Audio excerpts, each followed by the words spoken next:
Funke woke before the first light touched the cracked walls of the compound. The air was cold and damp, smelling of stale wood smoke and dust. This was her hour, the only time she moved without a demanding voice barking directions behind her. She pushed herself off the thin mat and began her day. Her chores were always the same. She swept the compound yard, fetching bucket after heavy bucket of water from the shared pump outside the gates.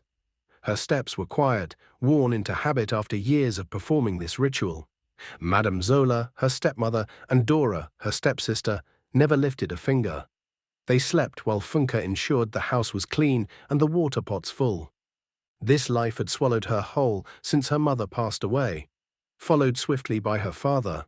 Madam Zola ruled the house with a tight fist and a constant suspicion. If a single item was misplaced, if a cooking pot had a smudge, the blame fell instantly on Funke. She endured the endless stream of harsh words.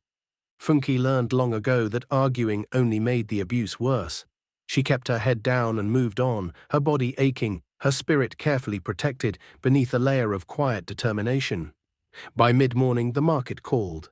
Funke walked the mile carrying a heavy wooden tray piled high with oranges. The sun was already hot. She found her usual spot near the main junction. She spent hours bargaining with customers, her voice low and polite. Every sale was a victory against the relentless pressure of her situation. She knew how much each orange was worth. She knew the value of the coins. When she returned home, sunburnt and exhausted, Madam Zola waited. "Give it all to me," Madam Zola commanded, her hand outstretched. Funke counted out the money carefully. Today's profit was 6,400 naira. She placed the entire stack of bills in Madam Zola's hand. Madam Zola quickly recounted it, her eyes narrowed. "This is short, Funke. Where is the rest? Did you hide some for yourself, you thief?"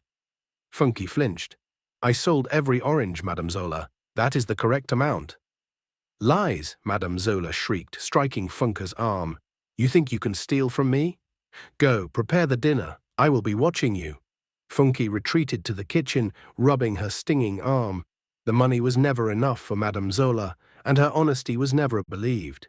She cooked the small meal, the only comfort being the brief silent escape of focusing on the ingredients. Her life was defined by the walls of this compound, but a small flicker of hope remained, tethered to her oldest friend, Sani. Funke was sitting by the wall that evening, mending a tear in her market dress, when a low whistle cut through the quiet compound air. It was Sani. He was the gate man for a wealthy man named Kofi, who lived in a much larger house on the outskirts of the village. Sani was the one person who remembered the Funke her parents had raised, a smart, kind girl with dirt under her nails and big dreams. Sani slipped inside the gate, his usual energetic smile slightly guarded. He glanced toward the main house to ensure Madam Zola was not watching. "I have something for you," he whispered. Funke quickly put down her needle. "What is it, Sani?" "My boss, Kofi. He's coming back from the city. He's starting a big farm here. But his house is a mess. He needs someone to clean it up and cook a few meals for a week. A one-time job, but good. Money." Funke's heart gave a sudden hard thump. A job outside, without Madam Zola's direct supervision. "A job for me," Sani nodded. "He trusts me. I told him you were the most trustworthy person I knew. You're fast too. You just need to show up tomorrow morning. Can you get away?" "I will tell Madam Zola I'm going for an extra market run," Funke said, the lie already forming easily on her lips. "I can be there. What does he need?" "Just cleaning and basic cooking for now. Nothing fancy. It's a huge house, Funke. Take your time." Sani squeezed her shoulder gently. "This is your lifeline. Don't mess it up." The next morning, Funke moved faster than ever through her household chores. She told Madam Zola she was trying a new farther market stall, which required an earlier start. Madam Zola, preoccupied with calculating debts, barely glanced up. Funke found Kofi's house easily. It was grand, surrounded by high walls and lush, untamed gardens. Sani let her in, gave her a simple set of instructions, and pointed her toward the cleaning supplies. The house was indeed large and dusty from being empty. Funke started in the main hall. She didn't rush. She cleaned with a quiet, focused energy, noticing the details, the heavy wood furniture, the shelves full of books on agronomy, the quiet, serious atmosphere of the place. She was halfway through the kitchen when Kofi arrived, a tall man with a serious expression and kind eyes. He stopped in the doorway and watched her for a moment as she scrubbed the countertop, her movements efficient and thorough. "You must be Funke," he said, his voice deep and measured. "Yes, sir," she replied, straightening up quickly. "Sani spoke highly of you. The place already smells clean." He walked over and checked a cupboard. "The work is good. Can you cook for me? I need proper meals. I'm tired of the street food." Funke felt a shy smile touch her lips. "I can cook, sir." "Very well. Good. It's no longer a one-time job then. You are hired for daily cooking and cleaning." He paused, looking directly at her. "I'll pay you weekly." "How much do you charge?" Funke named a reasonable sum, much higher than the meager profits Madam Zola allowed her. Kofi agreed without negotiation. The ease and simple trust of the transaction stunned her. Funke returned to Kofi's house the next day, filled with a sense of purpose she hadn't felt in years. She decided to make a fresh vegetable soup, a dish of her father's, bursting with local flavor. The kitchen was spacious, well-equipped, and for the first time she felt like a respected chef, not just a servant hiding from harsh eyes. Kofi came into the kitchen while the soup was simmering. He was looking at a large blueprint spread out on the dining table. "Smells incredible, Funke," he said, walking over to the stove. Funke quickly poured a small taste into a cup for him. He sipped it slowly, his eyes widening. "This is perfect, exactly what I needed." They sat down at the table, Kofi returning to his plans. Funke began to clear the dishes, but Kofi waved her to stay. "I'm starting a large-scale enterprise here," he explained, tapping the paper. "We're developing new crops, testing soil fertility. It's complex but vital work." Funke stopped wiping the table. She looked at the blueprints, then at the soil samples Kofi had laid out nearby. "You need to test for the pH balance before planting the okra," she said quietly. "And that corner of the field, near the old riverbed, it will hold too much water for anything except maybe cocoyam. The yield will be poor." Kofi looked up, genuinely surprised. "How did you know that?" Funke looked down, suddenly self-conscious. "My father, he was a farmer. Not just any farmer. He understood the soil, the rain, the seasons. He taught me everything before he passed. I missed the land." Kofi leaned back, setting aside his pen. He studied her, not with the condescension she was used to, but with genuine respect. "Your father was a wise man, Funke. This is exactly the kind of knowledge I need. You have a green thumb and a sharp eye." Their conversation shifted from basic chores to deep discussions about crop rotation and water conservation. Funke spoke with confidence, fueled by her father's memory and Kofi's attentive silence. She was no longer just the cleaner. She was a knowledgeable partner in an unexpected intellectual exchange. Later that week, Funke found a stack of crisp Naira notes lying on the kitchen counter, covered by a heavy bowl. It was her weekly pay, but much more than they had agreed upon. A small note lay beside it. "Funke, please take what you need for supplies. I will be out for the day. I trust you to manage the funds." Funke felt a strange warmth spread through her chest. Trust. The word felt unfamiliar and precious. At Madam Zola's house, every shilling was a source of accusation. Here, Kofi offered her complete autonomy. She took only what she needed for the week's groceries and left the rest untouched beneath the bowl. She looked at the counter, remembering the times Madam Zola had struck her for less than this. This was not just a job, it was a sanctuary built on respect. Word traveled fast in the village. It was impossible for Madam Zola and Dora not to notice Funke's improved appearance and the stability of her new routine. She left early and returned late, her eyes no longer sunken with exhaustion. Her clothes were still plain, but they were clean and mended.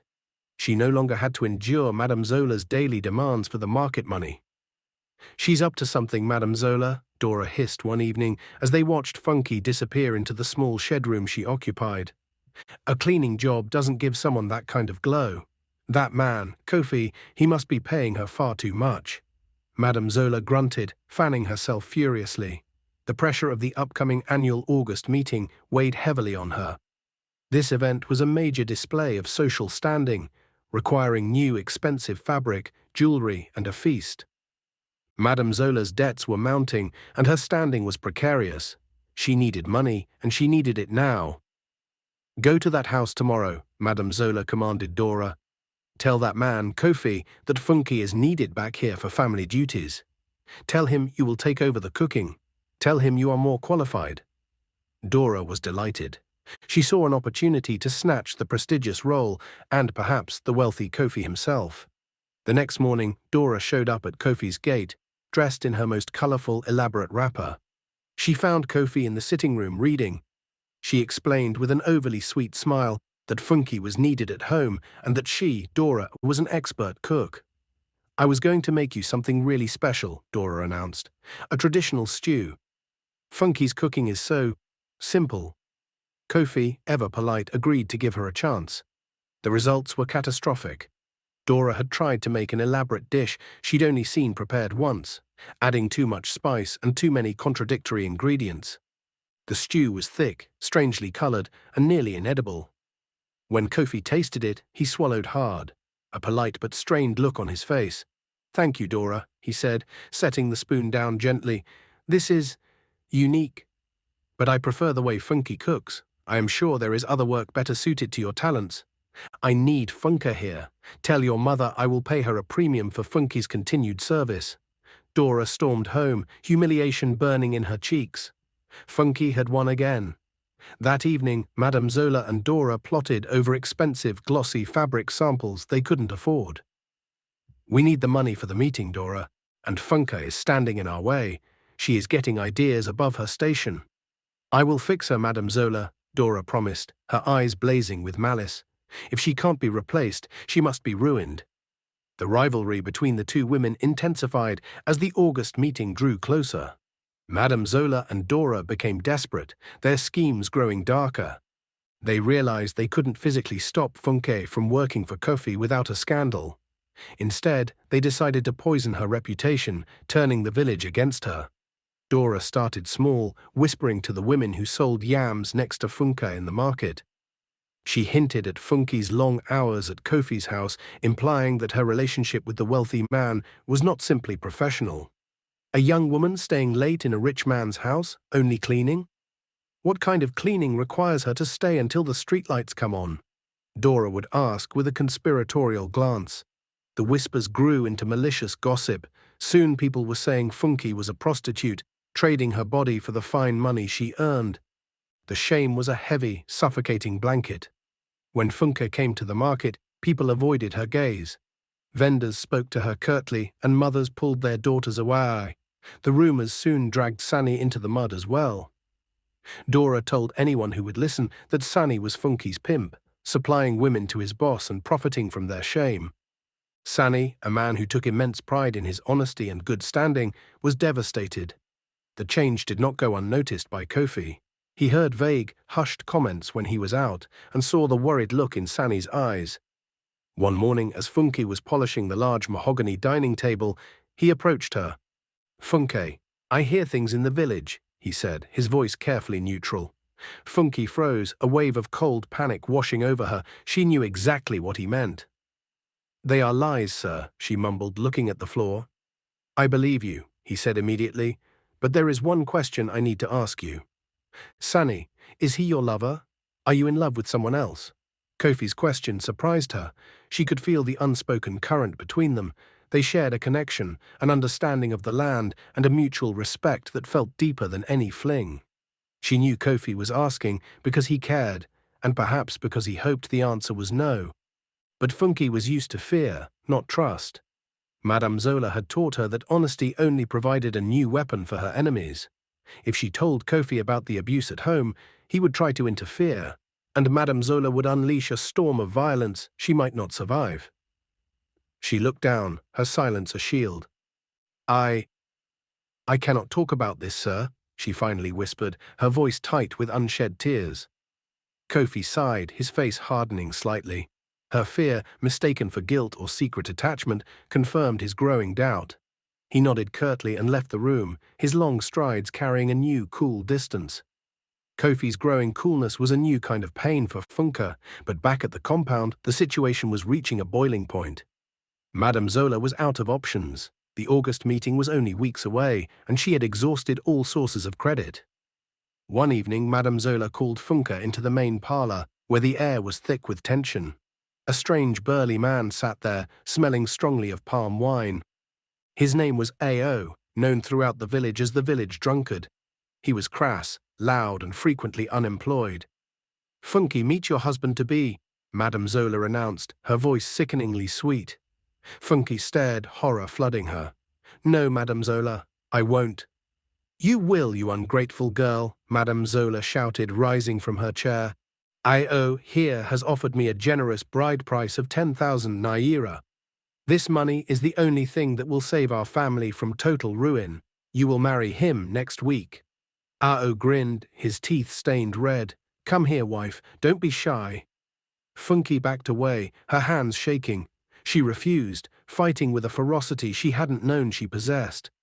The thought of being chained to A.O., spending her life in a perpetual cycle of poverty and stench, terrified her more than Madam Zola's rage. Madam Zola, enraged by Funke's resistance, resorted to physical violence. That night she cornered Funke in the kitchen. Funke shielded her face, but the beating was brutal. The next morning, Funke hid the deep purple bruise blooming on her cheek with her headscarf and wore a long-sleeved dress despite the heat, hiding the bruises that marked her arms. She tried to appear normal as she prepared Kofi's breakfast. Kofi, however, was observant. As he took his coffee, he noticed a sliver of darkness where her scarf shifted. He walked closer, his expression unreadable. "Funke, lift your headscarf," he instructed, his voice low but firm. Funke hesitated, tears pricking her eyes. He gently lifted the edge of the fabric himself. The large black and blue mark on her cheek was unmistakable.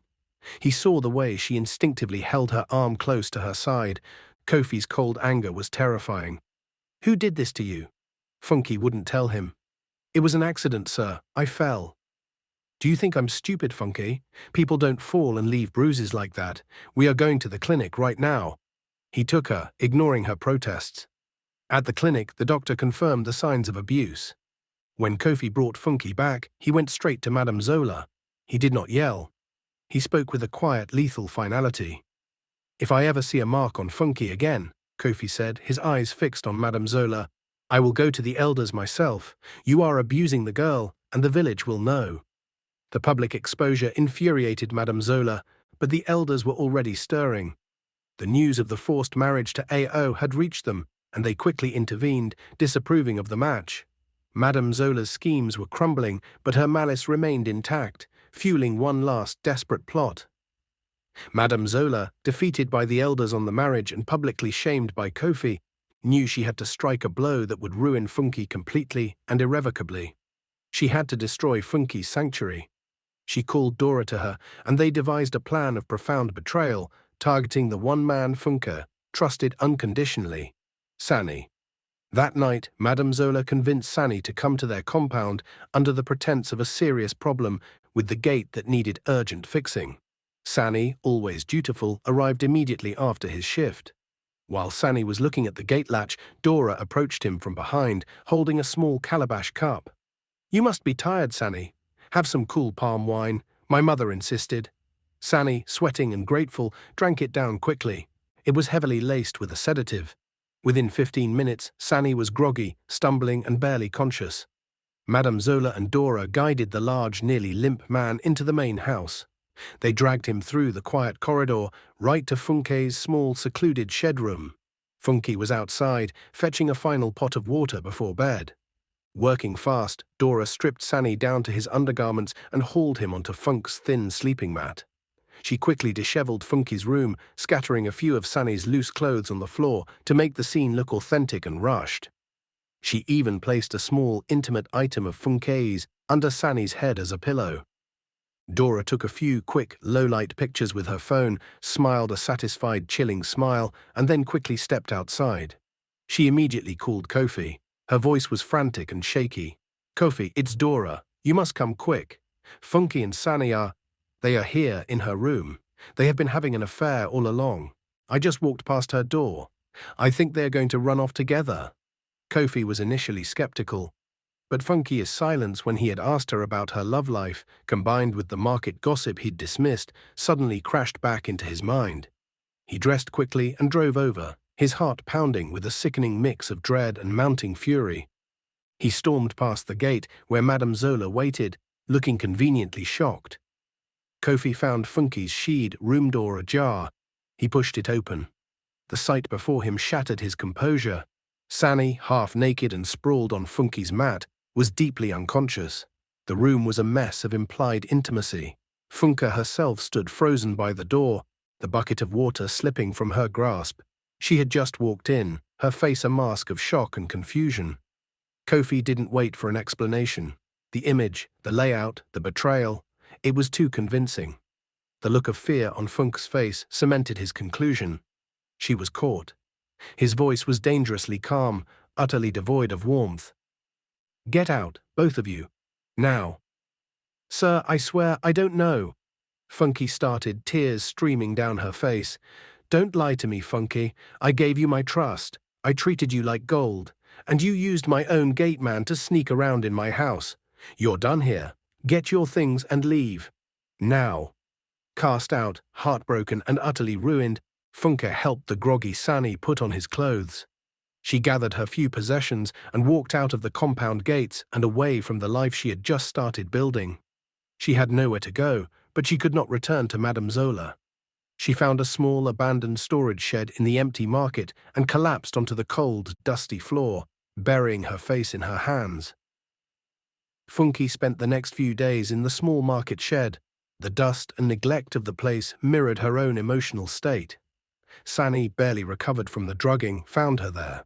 He was confused, ashamed, and riddled with gaps in his memory. They pieced together the fragments: Dora's suspicious palm wine, the missing hours, and Kofi's enraged dismissal.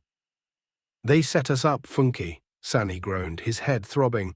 "I swear, I would never do that to you or to Kofi. I need to talk to him." Funke shook her head. "He won't believe you, Sani. He saw what he wanted to see. We are ruined."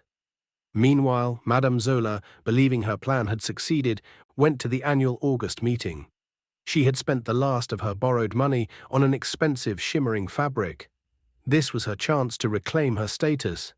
But the village had long memories. The news of her abuse of Funke, exposed by Kofi, and the failed, shameful attempt to marry Funke to Ao had circulated widely. When Madam Zola arrived, strutting in her new wrapper, she was met with cold shoulders. The women whispered, but this time the gossip was about Madam Zola's cruelty and desperation, not Funke's supposed promiscuity. Madam Zola was completely isolated. No one wanted to sit with her. The women, who valued family honor above all, saw her not as a wealthy matriarch, but as a wicked stepmother who tried to sell her daughter into misery. She sat through the feast alone, her magnificent fabric a cruel, mocking banner of her failure. She returned home deeply humiliated, the debt still unpaid. The destruction she had wrought was about to land on her own doorstep. Later that week, Dora was sick. Terribly, violently sick. She had been seeing a wealthy sugar daddy who had promised her a comfortable life. When she revealed her pregnancy, he had instantly cut all ties and vanished. Desperate to maintain appearances and escape her mother's impending fury, Dora had sought out a clandestine, unsafe abortion. Now she was bleeding heavily, writhing in pain in her room. Madam Zola, hearing her frantic screams, rushed in. The sight of Dora, pale and soaked in blood, finally shattered Madam Zola's calculated composure. They rushed her to the village clinic. The doctor was grave. "She has lost too much blood. We need an urgent transfusion immediately, or we will lose her." Madam Zola nodded frantically. "What blood type?" "O negative. It's rare. We have none here. We need to find a donor in the community immediately." Madam Zola stood stunned in the sterile, bright corridor. O negative. She didn't have it. Dora didn't have it. Her mind, for the first time in years, bypassed greed and malice and went straight to a terrifying, desperate memory. Funke. Funke had that blood type. Her father had needed a transfusion years ago, and Funke had been the match. The realization hit Madam Zola with the force of a physical blow. The life of the daughter she cherished depended on the mercy of the girl she had destroyed. While Madam Zola was consumed by the crisis at the clinic, Kofi was consumed by doubt. The sight of Funke and Sani together had been an unbearable betrayal, but the image felt wrong. Sani was too still, too unresponsive. And Funke's shock had been genuine, not the feigned innocence of a caught liar. He paced his empty, quiet house, the smell of Funke's last meal fading from the kitchen. The logic of the setup began to claw its way past his rage. Why would Sani, a man of such loyalty, compromise Kofi's house like that? Why would Funke, who spoke so passionately about honor and her father's values, stoop to such cheap deceit? Tormented by the thought that he had unjustly thrown out a good woman, Kofi found Sani, who was still trying to find odd jobs to survive. "We need to talk," Kofi commanded, his tone dark and demanding. Sani, desperate for a chance to clear his name, sat opposite Kofi. He recounted the evening, focusing on the details, his fatigue, the unusual sweetness of the palm wine, and the memory gap. "I only remember Dora offering me a drink, Kofi. The next thing I knew, Funke was shaking me awake, and you were shouting." Sani looked Kofi squarely in the eye. "I have been your gate man for 5 years. My loyalty is to you. I did not betray you. They drugged me. They set us up, Kofi. Dora wanted Funke's job, and Madam Zola wanted to hurt Funke." Sani's confession was raw, simple, and believable. Kofi, the man who prided himself on seeing through lies and understanding the land, felt a cold, wrenching shame. He had fallen for the oldest trick in the book, allowing his heart's pain to blind his judgment. He had destroyed Funke's new life, just as her stepmother intended. "I have to find her," Kofi said, his voice thick with remorse. "I have to tell her I know." He searched the usual places, the old market where she used to sell oranges, the path to the river. Sani, still shaky, helped him. They finally found the dilapidated storage shed near the market's far edge. Funke was inside, mending clothes in the dim light, her face thin and weary. Kofi stopped at the doorway. The wealthy, powerful man looking entirely undone. "Funke," he began, his voice barely a whisper, "I know the truth. Sani told me everything. I am so sorry. I should have trusted you." Funke looked up, the pain in her eyes deep and ancient.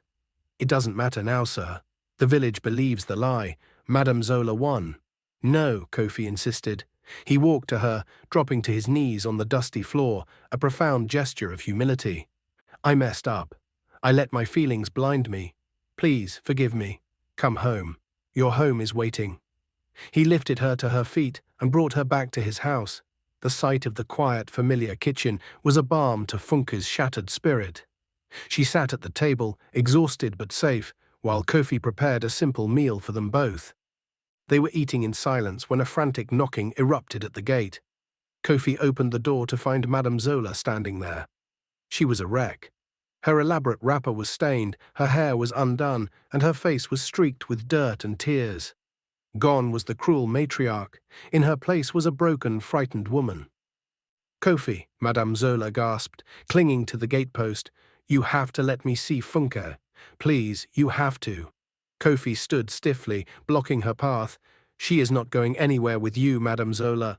"No, no, not to hurt her. I need her help. Dora is dying. She had an accident. She's bleeding out. They need blood." "Oh, negative. Funke is the only one who has it. Funke, please." Madame Zola pushed past Kofi, dropping onto her knees on the polished floor in front of Funke, the woman she had systematically abused for years. "Funke, please," Madame Zola sobbed, gripping Funke's feet. "I know what I did. I was wicked, evil. I ruined you. I lied. I destroyed your name. I am begging you. Let my hatred die with me, not with my daughter. Save your sister. Please, save Dora." The sight of Madame Zola, groveling and stripped of all her pride, was overwhelming. Funke looked down at the trembling figure. She thought of the bruises, the stolen money, the shame, the loneliness in the shed. She had every right to turn away, to let the cycle of cruelty end with Dora. But she also thought of Dora as a child, before the jealousy had hardened her. She thought of the blood, the shared rare blood of her father. Kofi watched her, his hand resting gently on her shoulder, giving her silence and space to choose. Funke slowly pulled her feet away from Madame Zola's desperate grip. She took a deep breath. "Sani, please drive us to the clinic," Funke said to her friend, her voice quiet but steady. Madame Zola looked up, her face a mixture of shock and fervent hope. "I will do it," Funke confirmed, standing up. "But not for you, Madame Zola. For the life that is fading, we are going now. At the clinic, the scene was tense. Dora was barely conscious, pale as paper. Funke immediately submitted to the procedure. She lay on the bed, watching her blood flow through the clear plastic tube, the very substance of her life moving to save the life of the person who had orchestrated her ruin. It was an act of profound, unconditional compassion. The nurses monitored the transfer. Dora's eyes fluttered open slightly. She saw Funke lying next to her, giving up her strength. A single tear tracked a path through the grime on Dora's cheek. The shame and gratitude were too much. She tried to speak, but only a weak croak emerged. Madam Zola stood by the bed, weeping silently. She had done everything to destroy Funke, and Funke was now saving her family. The weight of her past actions finally crushed her. The transfusion was successful. Dora was stabilized, and Madam Zola, humbled and broken, watched as Funke, weak but unharmed, was helped out of the room by Kofi. She did not follow them. She stayed with her daughter, her life irrevocably changed by Funke's mercy. A year passed. The village recovered, as villages do, but the events left a lasting mark. The story of Funke's sacrifice, the act of saving her sister's life despite the abuse, became a legend, whispered with respect. Kofi, who had publicly owned his mistake and stood by Funke, gained immense admiration. Funke and Kofi were married in a quiet, beautiful ceremony, surrounded by the elders and the few honest friends they had. Their agricultural enterprise flourished. With Funke's innate knowledge of the land combined with Kofi's modern methods and resources, their farm yielded record harvests. Funke spent her days on the land, no longer selling oranges on the roadside, but managing entire fields. She was no longer a servant, but a partner. Kofi kept his promises. Sani, whose character had been publicly and privately vindicated, was not just the gateman anymore. Kofi recognized his integrity and loyalty and promoted him to head of security for the entire compound and farm operation, a prestigious and well-paid role. Their lives were built on solid ground, the rich, fertile ground of the farm and the rich, fertile ground of honest affection. Madam Zola and Dora, however, lived a quiet, reformed life. Dora's recovery was long and difficult, marked by sincere repentance. Madam Zola, stripped of her pride and wealth, worked at the local women's cooperative, earning an honest living. They never returned to their old ways. One sunny afternoon, a car pulled up to Kofi and Funke's house. Funke watched from the kitchen window as Madam Zola and Dora stepped out. They were dressed in simple, clean clothes, their faces softer, marked by the humility of hard-won lessons. They came to the house with a small gift, a hand-woven basket of fresh mangoes they had picked themselves. "Funke," Madame Zola said, her voice shaking slightly, "we just wanted to see you, and to thank you again." Dora stepped forward, looking directly at Funke for the first time in months. "Thank you, sister," she whispered, the title feeling foreign and yet true. "I don't know how to repay you." "You don't need to repay me," Funke replied, her tone gentle. "Just live well, that is enough." Their relationship was not instantly mended. There were too many scars for that. But they spoke tentative, healing words, and Funke allowed them to visit the farm, a sign that hope was possible even in the most broken of families. Later that day, Kofi and Funke walked out to the small, overgrown plot of land that Funke had once pointed out to him, the patch near the old riverbed that her father had warned about. Kofi stopped and smiled at her, reaching into his pocket. He pulled out a small, sealed packet of seeds. They were new hybrid seeds, engineered for high yield in difficult soil. "Do you remember what you told me about this spot?" Kofi asked, handing her the packet. Funke smiled, running her thumb over the rough paper. "Too much water retention. Only cocoyam would survive here. Maybe a year ago. But we fixed the drainage. The soil is ready now. I brought you these. These are your seeds, Funke. Plant them here." He was giving her back her old dream, her father's dream, and putting it in the safest possible place. Their future. Funke knelt, breaking the seal on the packet. The small, hard seeds lay in her palm, promising life. She looked out over the vast green fields of the flourishing farm, then back at Kofi, his face filled with love and respect. This was her life. It wasn't the fantastical, easy life of a storybook princess. It was something better, a life built on solid ground. She had taken hardship, fear, and betrayal, and through quiet resilience and a final profound act of kindness, she had nurtured a new reality. Funke began to carefully press the seeds into the rich, dark soil of the newly redeemed plot. She understood now that true strength was not in vengeance, but in the power to forgive, and the knowledge that every successful harvest began not with a wish, but with honest work and a deep connection to the earth beneath her feet. She looked up at Kofi, who was watching her with open affection. The sun, finally setting, cast a golden, warm light over the successful farm, illuminating the first hopeful steps into their shared abundant future.